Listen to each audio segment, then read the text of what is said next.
my second oldest brother, he goes into the kitchen, tells my mom and dad, he says, I want to go join the army. I want to go fight in Vietnam. So immediately my mom starts crying. My dad says, well, just do your job and don't try to be a hero.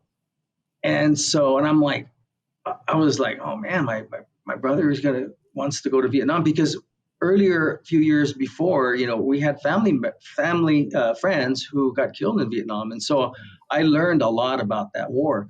And ironically, a commercial came out for President Nixon, saying, hey, reelect me and I will stop the war. So I would tell my dad, I said, I'm going to go knocking on doors, campaigning for him. I didn't know him. I didn't know what I was talking about. I just didn't want my brother to get hurt. Yes, that's amazing. Tell us a little bit, reflect if you would, on your 4 terms as mayor.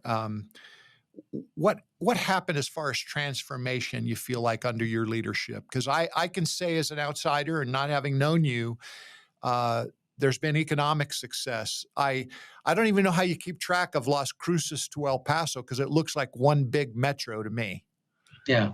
Well, when I was a city councilor before that. So I started at city council in 2001 and I was elected mayor in 2007. And I will tell you, I lost the mayor's race in 2003. One of the things that the city was growing too fast. It was growing at almost a 7% per year. And just to let you know, that's just too quick. You can't keep up with the infrastructure there. Contractors, developers, they weren't required to put in medians.